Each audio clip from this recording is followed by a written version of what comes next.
अस्सलाम वालेकुम। South Indian recipes की बात हो और मसाला डोसा ना हो, ऐसा नहीं हो सकता।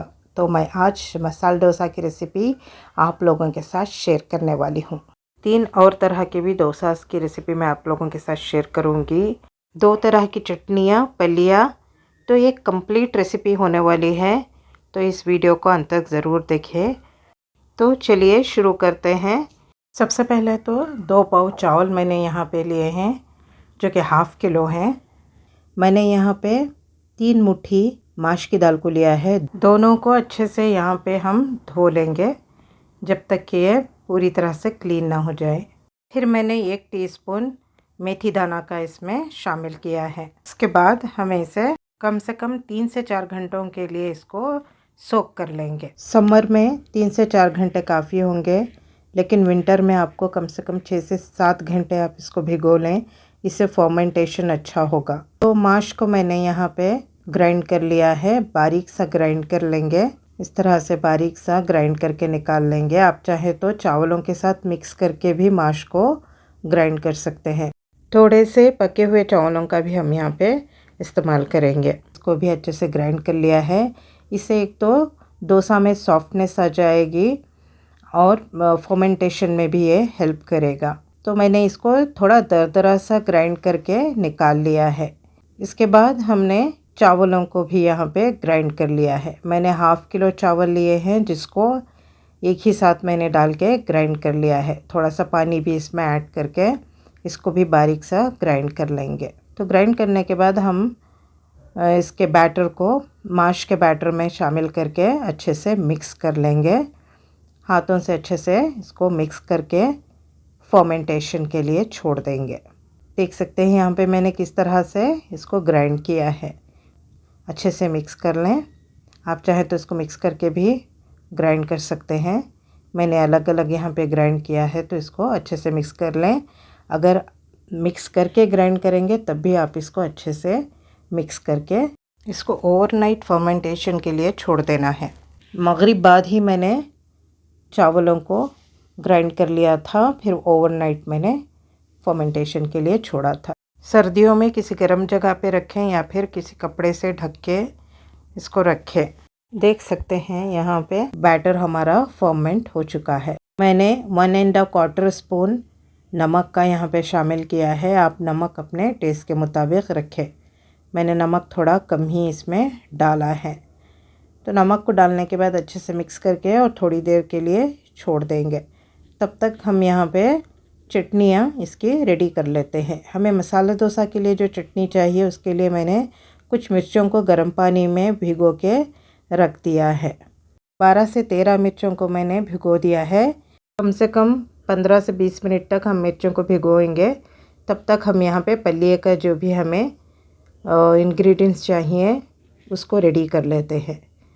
आलू के पल्लिए के लिए मैंने यहाँ पे 5 से 6 लाल मिर्चें ली हैं, ड्राई रेड चिलीज़, और 2 अदद मैंने यहाँ पे बड़ी साइज़ की प्याज को लिया है।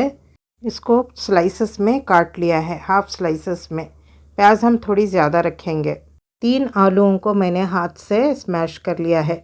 थोड़े छोटे छोटे पीसेस इसके हम रहने देते हैं। इसी तरह से हमें इसके आलू को स्मैश करना है। फिर मैंने यहाँ पे हरा धनिया को भी काट के लिया है, हरी मिर्चें ली हैं, करी पत्ता लिया है, राई, हल्दी, और मैंने यहाँ पे 1 टीस्पून धनिया पाउडर का लिया है। इससे इसका फ्लेवर और भी इन्हेंस हो जाएगा, मगर ये बिल्कुल ऑप्शनल है। राई को डाल के स्प्रिंकल कर लिया है। 1 टीस्पून तक मैंने राई का इस्तेमाल किया है। 4 से 5 मैंने हरी मिर्चों का यहाँ पे इस्तेमाल किया है, जिसको मैं तोड़ के यहाँ पे शामिल करूँगी। फिर मैंने करी पत्ते को भी शामिल करके फ्राई कर लिया है। फिर जो मैंने हल्दी और धनिया पाउडर लिया था, उसको भी डाल के यहाँ पे मैं फ्राई कर लूँगी।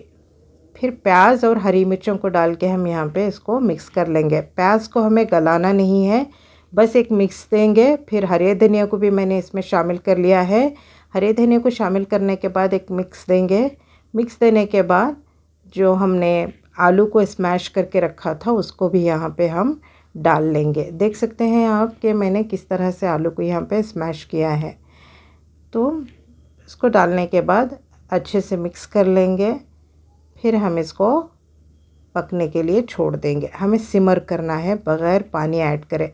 आप चाहे तो लेमन जूस भी इसमें ऐड कर सकते हैं, लेकिन मुझे लेमन जूस का टेस्ट इसमें इतना अच्छा नहीं लगता तो मैंने ऐड नहीं किया है।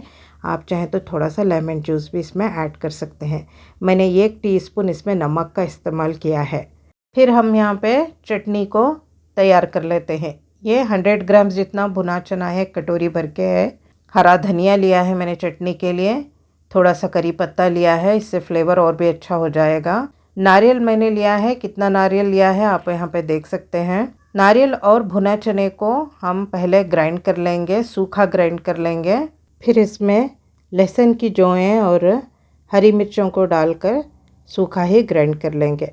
आप तेज़ और नमक अपने टेस्ट के मुताबिक रखें। मेरी मिर्चें तीखी थी तो मैंने थोड़ी सी मिर्ची यहाँ पे रख ली हैं। आप देख सकते हैं किस तरह से मैंने ग्राइंड किया है। सूखा ग्राइंड करने से इवनली ग्राइंड होता है, तो पहले तो अच्छे से हम सूखा ग्राइंड कर लेंगे। ग्राइंड करने के बाद 1/2 टीस्पून तक मैंने नमक का इसमें शामिल किया है। नमक और इसमें जो हरी मिर्चें हैं वो आप अपने हिसाब से रखें। फिर मैंने पानी को डाल के ग्राइंड कर लिया था। आखिर में हम हरा धनिया और करी पत्ता जो हमने रखा था उसको डाल के मोटा मोटा सा ग्राइंड करेंगे। हमें हरा धनिया को बारीक ग्राइंड नहीं करना है, इससे एक हरियांदी सी स्मेल आ जाएगी। हमें आखिरी में ही हरा धनिया और करी पत्ता को डाल के मोटा मोटा सा इस तरह से ग्राइंड करके निकाल लेना है। इससे जो हरी धनिया की जो जो खुशबू होती है वो बरकरार रहती है। यहाँ पे मैंने एक पैन में 2 टेबलस्पून ऑयल के लिए है। फिर मैंने उसमें 3 लहसुन की कलियों को डाल के फ्राई कर लिया है। फिर थोड़े से राई और लाल मिर्चों को मैंने तोड़ के डाल के यहाँ पे फ्राई कर लिया है। फिर करी पत्ते को डाल के फ्राई करके चटनी में इसको तड़का लगा दिया है। तो हमारी चटनी भी यहाँ पे तैयार हो चुकी है। बग़ैर तड़के के भी आप इस चटनी को इस्तेमाल कर सकते हैं, लेकिन तड़के से इसका फ्लेवर और टेस्ट दोनों और भी अच्छे हो जाएंगे। जो हमने मिर्चें भिगोने के लिए रखी थी मसाला डोसा की चटनी के लिए, उसको मैंने यहाँ पे डाल लिया है। थोड़ी सी इमली और 7 से 8 लहसुन की जौएं और 1/2 टीस्पून जितना मैंने ज़ीरा और थोड़ी सी चने की दाल को भून के मैंने यहाँ पे शामिल किया है। आप चाहे तो भुना हुआ चना भी इसकी जगह में इस्तेमाल कर सकते हैं।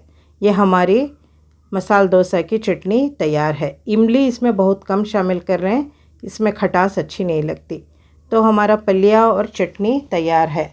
तो चलिए अब हम मसाला डोसा डाल लेते हैं। तो यहाँ पे मैंने तवे को थोड़ा सा ग्रीसिंग कर लिया है। फिर हम इसके बैटर को डाल के मसाला डोसा का इस तरह से फैला लेंगे। मैंने यहाँ पे सोडे का बिल्कुल भी इस्तेमाल नहीं किया है, इसको नेचुरली मैंने फर्मेंट किया है।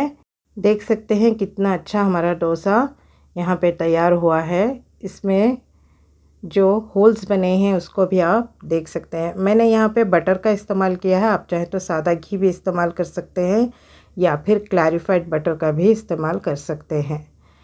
फिर मैंने जो चटनी बनाई थी उसको अच्छे से यहाँ पे स्प्रेड कर लिया है। फिर पल्लिया को मैंने डोसा पर ही रख के इसको पलट लिया है।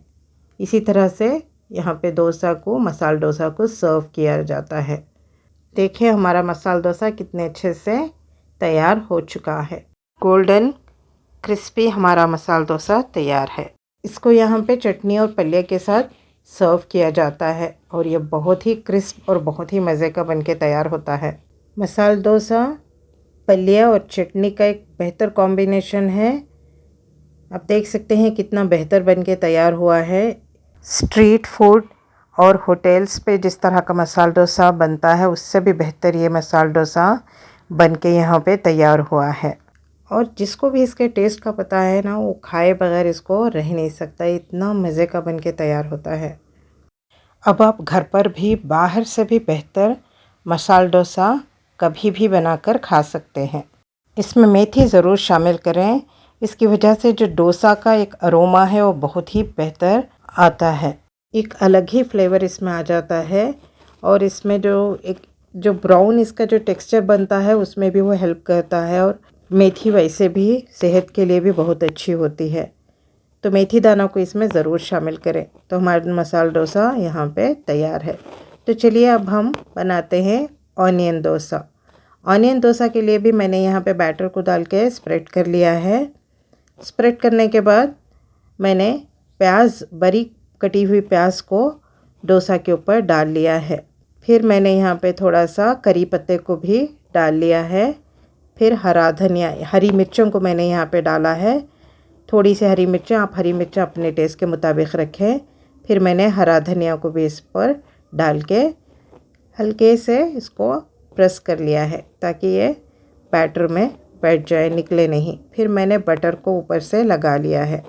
आप यहाँ चाहे तो क्लैरिफाइड बटर का भी इस्तेमाल कर सकते हैं या फिर ऑयल का भी, वेजिटेबल ऑयल का भी इस्तेमाल कर सकते हैं। फिर मैंने यहाँ पे इडली पूड़ी या फिर चटनी पूड़ी अगर आपके पास है, अगर नहीं है तो मैगी मसाले को भी ऊपर से डाल के इसको आप खा सकते हैं। बच्चों को मैगी मसाले का फ्लेवर बहुत ही पसंद आएगा।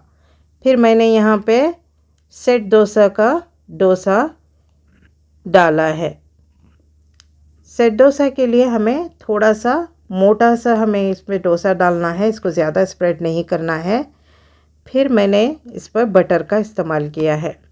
यहाँ पे बेंडे डोसा जो मिलता है वो बटर के साथ ही मिलता है, इसलिए मैंने सभी डोसा पे बटर का ही इस्तेमाल किया है। आप चाहे तो सादा ऑयल भी इस्तेमाल कर सकते हैं या फिर सादा घी या फिर क्लैरिफाइड बटर का भी इस्तेमाल कर सकते हैं। सेट डोसा को हमें फ्लिप करके भी पकाना होता है। तो मैंने यहाँ पे इसको पलट के पकने के लिए थोड़ी देर के लिए छोड़ दिया है। 1 से 2 मिनट तक हम इसको दूसरी साइड से भी गोल्डन ब्राउन होने तक थोड़ा सा पका लेंगे। तो हमारा सेट डोसा यहाँ पे तैयार हो चुका है। इसको भी पलिया और चटनी के साथ खाया जाता है। फिर यहाँ पे वेजिटेबल सागू जो बनता है उसके साथ इसको ज़्यादा सर्व किया जाता है। मैं आपको एक और तरह का डोसा भी यहाँ पे दिखाने जा रही हूँ जो कि हमारे यहाँ बनता ही है और ये बहुत ही टेस्टी बन के तैयार होता है। और आसानी से बनने वाले जो भी डोसाज हैं घर पर जो आसानी से बनते हैं वो मैं आपको यहाँ पे दिखाने की कोशिश कर रही हूँ। तो ये है एक डोसा। मैंने डोसा के बैटर को स्प्रेड करने के बाद एक अंडे को इस पर डाल लिया है तोड़ के। फिर अच्छे से उसको भी हम स्प्रेड कर लेंगे। थोड़ा सा नमक इसमें डाल के, एक चुटकी जितना नमक मैंने डाला है, आप नमक अपने टेस्ट के मुताबिक रखें या फिर स्किप भी कर सकते हैं। फिर मैंने यहाँ पे डाला है पेपर पाउडर को। पेपर पाउडर भी आप अपनी मर्ज़ी के मुताबिक रखें, कम या ज़्यादा। फिर मैंने बटर को इस पर स्प्रेड करके थोड़ी देर के लिए पका लिया है। फिर इसको हम फ्लिप करके या पलट के इसको दूसरी साइड से भी पका लेंगे। मैंने थोड़ा जल्दी यहाँ पे इसको पलट दिया है वरना ये भी एकदम गोल्डन ब्राउन होके तैयार होता है। दूसरी साइड से भी हम इसको थोड़ा सा गोल्डन ब्राउन होने तक पका लेंगे। मैं फिर से पलटकर इसको थोड़ा और फ्राई कर रही हूँ क्योंकि मेरी एक साइड इतनी गोल्डन ब्राउन नहीं हुई थी। तो और थोड़ा सा मैंने यहाँ पे पका लिया है। तो आप देख सकते हैं ये अब थोड़ा गोल्डन ब्राउन हो चुका है और इससे डोसा भी क्रिस्पी बन के तैयार होता है। तो हमारा एक डोसा भी यहाँ पे तैयार है। आप चाहें तो इस पर प्याज और हरिया धनिया, जिस तरह से मैंने ऑनियन डोसा बनाया था उसी तरह से अंडे को डाल के ऑमलेट डोसा की तरह भी आप इसको बना सकते हैं। तो हमारा टेस्टी एक डोसा यहाँ पे बनके तैयार है और ये चटनी के साथ बहुत ही अच्छा लगता है। तो आप इन डोसास को घर पर ज़रूर ट्राई करें।